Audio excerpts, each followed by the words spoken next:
Magandang araw pong muli sa inyo. Nagpapasalamat po ako sa inyong lahat, na walang sawa na sumusubaybay sa ating YouTube channel, ukol sa mga nakalimutang kasaysayan ng Cavite.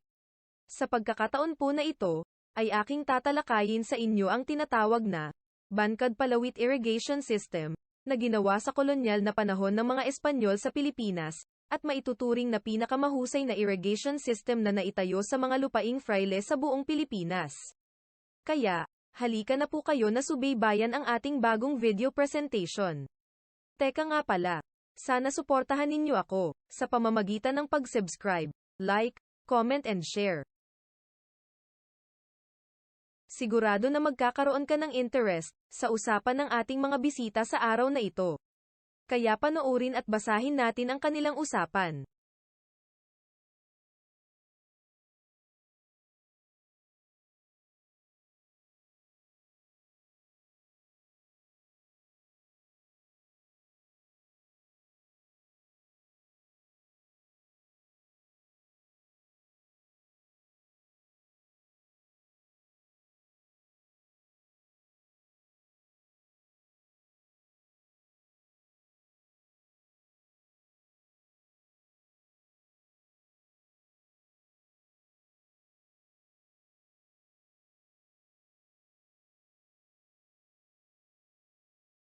Isa sa mga matatanda at nananatili pa rin na kwento sa Cavite ay ang pagkakaroon ng mga tunnel, na nag-uugnay sa mga matatandang simbahan sa mga bayan ng Cavite.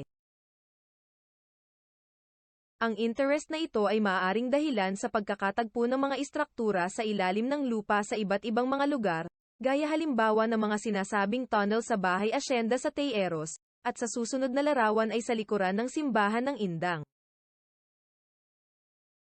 Sa nakalipas na mga taon, ang paniniwala at interest sa eksistensya ng nasabing tunnel ay lalo pang pinalala, sa paglitaw ng balita ng pagbibigay ng pabuya ng local government ng Imus, ng halagang 200,000 piso, sa sinuman na makakatagpo ng nasabing tunnel.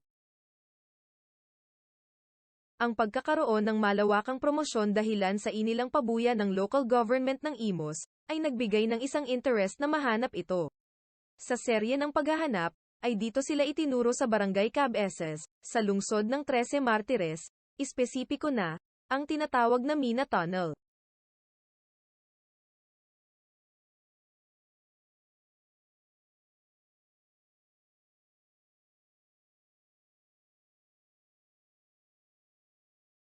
Sa paghahanda ng video presentation na ito, ginamit ng researcher ang iba't ibang mga available source, para sa higit na komprehensibong nilalaman. Una ay ang ilang dokumento sa mga arkibong Espanyol, upang malaman ang kasaysayan ng pagkakatayo ng mga sistemang irigasyon sa Cavite, sa mga huling hati ng ika-19 na siglo. Ang ikalawa, ay ang annual reports ng Philippine Commission noong 1906. Na nakapokus sa report, ni Henry Francis Label, na naging irrigation engineer ng gobyernong insular sa Pilipinas noong kapanahunan na iyon. Sa nasabing report, kanyang nailarawan ang mga sistemang irigasyon ng patubig sa probinsya ng Cavite. Karagdagan pa sa ulat ni Engineer Label sa Philippine Commission Reports of 1906, ay ang ulat ni Fred D. Shirez, na isang dating sundalong Amerikano, na naging kawani ng Bureau of Land sa nasabing taon. Sa pag-aaral na ito, isa sa mga ginamit na batis ay ang thesis na isinulat ni Stanley Gardner Cutler, na kanyang ipiniresinta sa University of Illinois noong 1911. Si Cutler ay graduate ng Civil Engineering sa University of Illinois noong 1908 at nagsilbi bilang inhinyero ng gobyernong insular, tumigil ng 3 taon sa Pilipinas bilang assistant engineer sa irrigation work ng Bureau of Public Works. Ang kanyang thesis ay naglalarawan ng sistema ng matandang irrigation sa Pilipinas, subalit ang halos naging focus ng kanyang pag-aaral ay ang mga sistema ng irigasyon sa Cavite at Laguna. Sa thesis ni Cutler, nabigyan niya ng pansin at larawan, ang Bancad Palawit Irrigation System, at gagamitin natin sa lalong pag-unawa sa ginawang report ni Engineer Henry Label, noong 1906.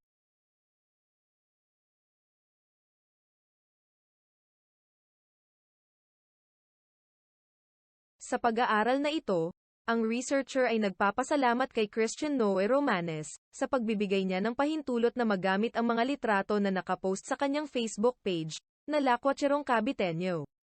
Sa mga litrato ni Romanes, ay higit nating mauunawaan at mapagdudugtong ang relasyon ng kahapon sa kasalukuyan.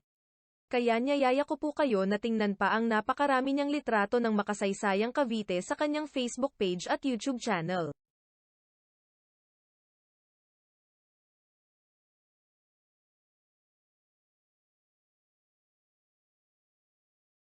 Ngayon po naman ay ating panonoorin ang usapan ng ating mga tatay.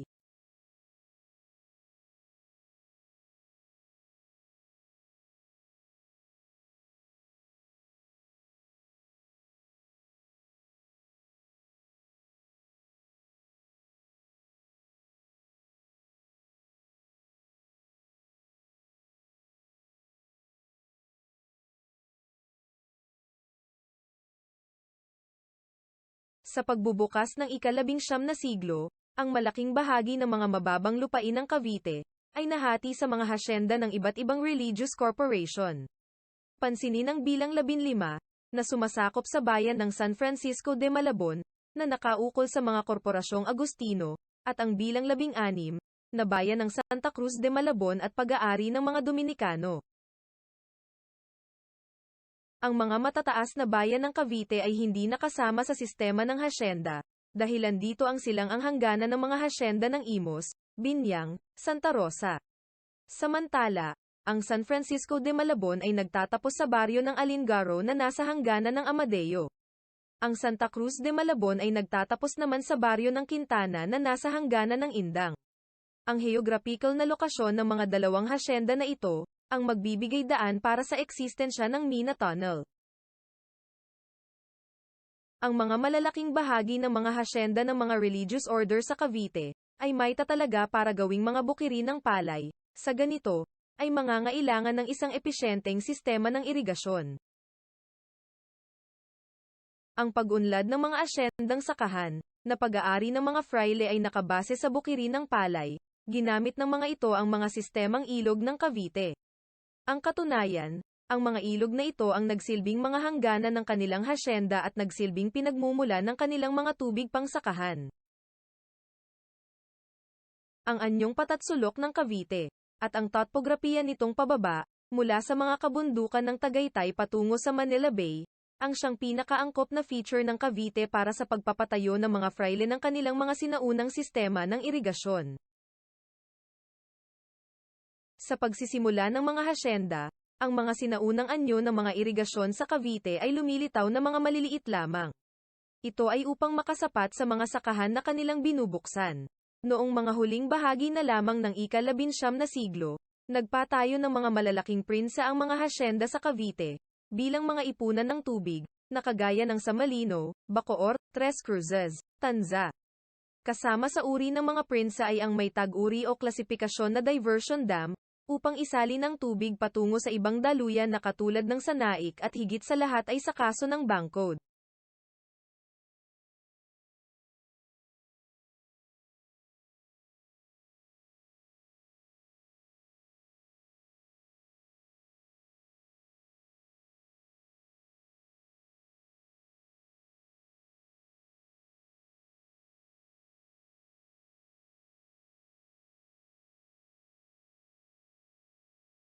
Sa taong 1866 ay nagkaroon ng batas sa tubig ang Espanya, na ito ay ipinatupad sa Pilipinas.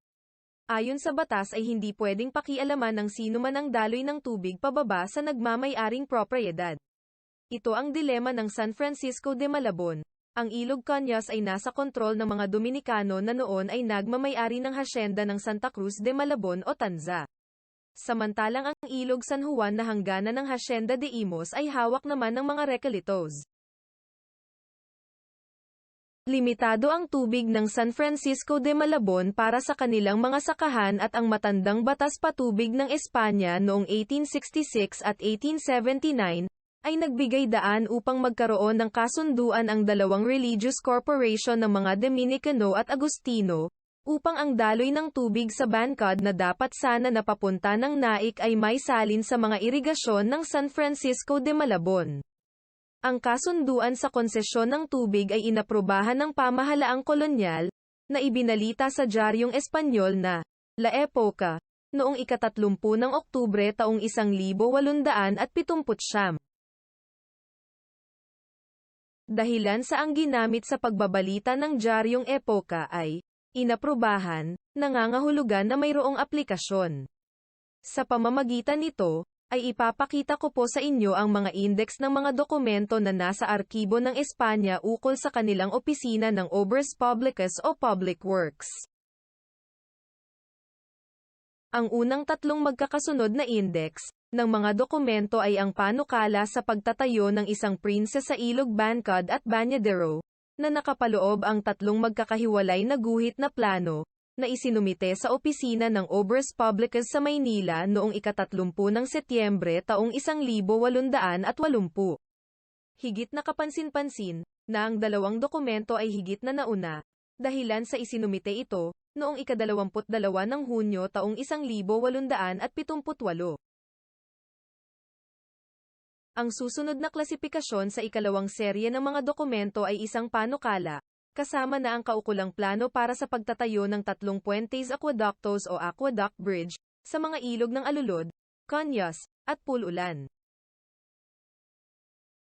Sa paggawa ng triangulation sa area na nasa mapa ni Cutler, at ang paglalapat nito sa Google Satellite Photo, ay halos ito ang dinadaanan ng Bancod-Palawig Irrigation System, na sa triangulation ay nasa plus or minus 1/2 kilometer sa hindi pa calibrated na linya. Ikalawa, ang dinaanan ng Bancod-Palawit ay umiwas sa baryo ng Quintana, at naglago sa lupa ng Indang.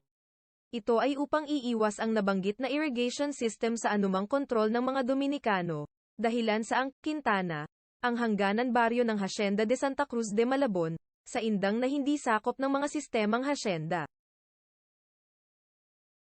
Pangatlo, hindi sinasadya na sa mapang ito ay makita natin ang konfigurasyon ng baryo noong 1900, ang pagkakalagay ng mga bahay at ang isang malaking istruktura sa kalagitnaan. Sa pamamagitan ng mapa na ito, ay nakita ng researcher, ang eksaktong lugar kung saan nakatayo ang kwartel ng Guardia Sibil sa baryo ng Quintana.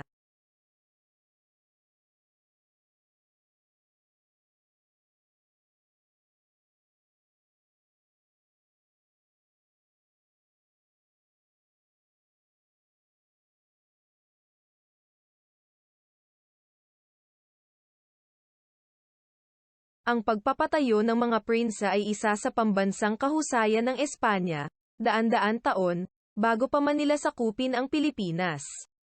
Katunayan, hanggang sa kasalukuyan, ang Espanya ang mayroong pinakamaraming mga nakatayong prinsa, sa mga bansa sa Europa. Ang isa sa mga teknolohiyang pang-irigasyon, na natutunan ng mga Espanyol, mula sa mga Muslim na sumakap sa kanila, ay ang sistemang kanat, kung saan ang mga tubig na mula sa isang lugar, ay pinararating sa pamamagitan ng isang lagusan sa ilalim ng lupa, na mayroong ventilation shaft, para sa pana-panahong maintenance ng nasabing istruktura. Ang kaalaman ng mga Espanyol, sa paggagawa ng mga kanat o lagusan ng tubig sa ilalim ng lupa, ay kanilang inilipat sa kanilang mga naging kolonya sa gitnang Amerika. Ang ilang mahahabang sistema ng mga lagusang tubig na kanilang ginawa sa gitnang Amerika, ay nilagyan nila ng ventilation shaft o bintana, sa regular na layo, para sa mga pana-panahong paglilinis at pagmemantini. Sa mga bansa sa gitnang Amerika na naging kolonya ng Espanya, ay buhay pa rin ang asekiya at kabahagi ng kanilang sistemang patubig. Sa mga southwest portion ng United States, na minsang naging bahagi ng kolonyang Espanyol, ang kanilang mga asekiya ay kanilang iniingatan, bilang bahagi ng kanilang mga national parks.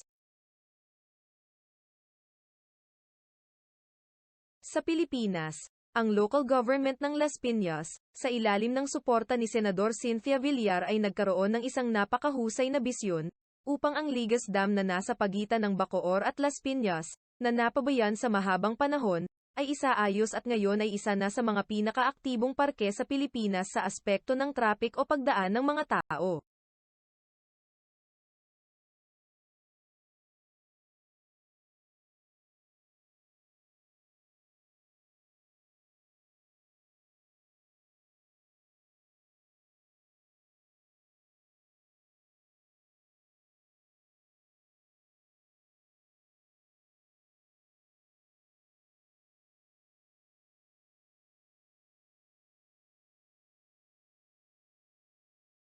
Pansinin po ninyo sa susunod na picture ang isa sa mga matandang sistema ng patubig sa India. Ang Suranga Bawadi na inilagay sa World Monument Watch List. Ang Suranga Bawadi, isang mahalagang bahagi ng sinaunang sistema ng kares ng pagbibigay ng tubig sa pamamagitan ng underground tunnel, na itinayo noong panahon ng Adil Shahi sa Vijayapura, ay nakatakda ngayon upang makakuha ng pondo para sa restorasyon. Ang isang non-governmental organization na nakabase sa New York, ay isinama ito sa listahan ng World Monument Watch para sa 2020 kasama ang 24 pang mga monumento mula sa buong mundo.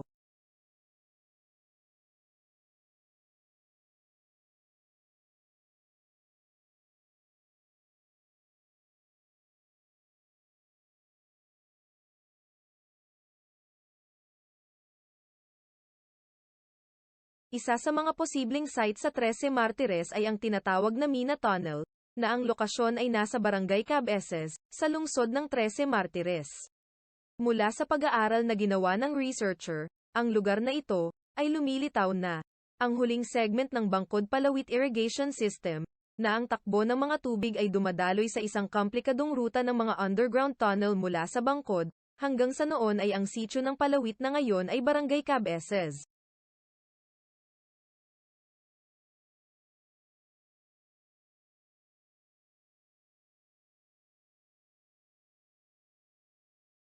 Sa dulo ng nasabing lagusan, ay makikita pa rin ang patuloy na agos ng tubig sa tunnel ng matandang sistema ng irigasyon, sa kabila na limot ng nakakarami sa kasalukuyang henerasyon, ang tungkol sa Bangkod Palawit Irrigation System. Ang pagdaloy ng tubig sa dulo ng Mina Tunnel ay patuloy pa rin niyang nagagampanan, ang kanyang orihinal na kaukulan, na magbigay ng tubig, sa mga naglalahong mga palayan sa area, ng lungsod ng Malabon Trias. Dahilan sa ang Mina Tunnel, na dulo ng underground irrigation na kabahagi ng Bangkod Palawit Irrigation System. Lumilitaw mula sa ginawang ocular inspection ni Konsehal Hana Ore, mga miyembro ng sangguniang barangay, katulong ng ilang mga akademisya at local historian. Isang posibleng rekomendasyon mula sa naganap na ocular inspection, na ang nasabing Mina Tunnel at ang kabuuan ng complex na inaagusan ng tubig nito, hanggang sa Prince ng Palawit ay gawaan ng isang dokumentasyon upang mapabilang sa patala ng mga ari-ariang kultural ng Pilipinas sa ilalim ng kategorya bilang 5, kung saan ang istruktura ay kabilang sa public works. Gamit ang matandang mapa na nakapaloob sa thesis ni Engineer Cutler, ang team na pinamumunuan ni Councilor Hana Ore, ay nagsagawa ng ocular inspection sa lugar ng Tres Tubos, sa Barangay Aguado.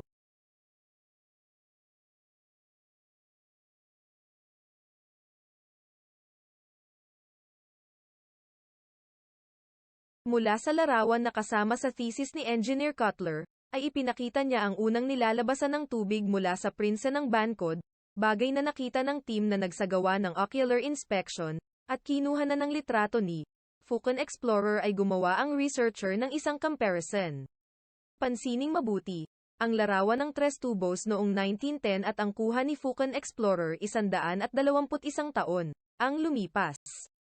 Pansining mabuti ang sluice gate, na ang direksyon ng agos ng tubig ay pababa sa direksyon ng susunod nitong pagsasali ng kanal, papunta ng baryo ng Palawit.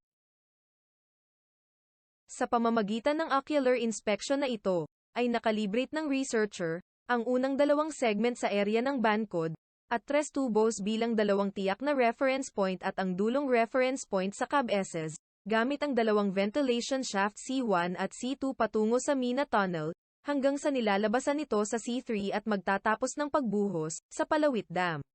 Ang mahabang guhit mula Aguado hanggang Cabeces na wala pang pushpin, ay mga area na kailangang pangbaybayin ang mga ilog upang hanapan ng mga natitirang bahagi ng lumang puente aqueducto o aqueduct bridge at sa mga kalupaan ay ang mga bakas ng ventilation shaft ng mga lumang irrigation tunnel ng Bangkod Kalawit Irrigation System. Mahalaga na makita ang mga elementong nabanggit, upang may restore, at maipreserba, at paghusayin, ang buong kahabaan ng linya. Ito ay upang ang lungsod ng Trece Martires sa partikular at ang probinsya ng Cavite, sa kabuuan ay magkaroon ng isang heritage corridor, na magiging sentro ng aktibidad para sa kaalamang historikal, kultural, at pangkaaliwan.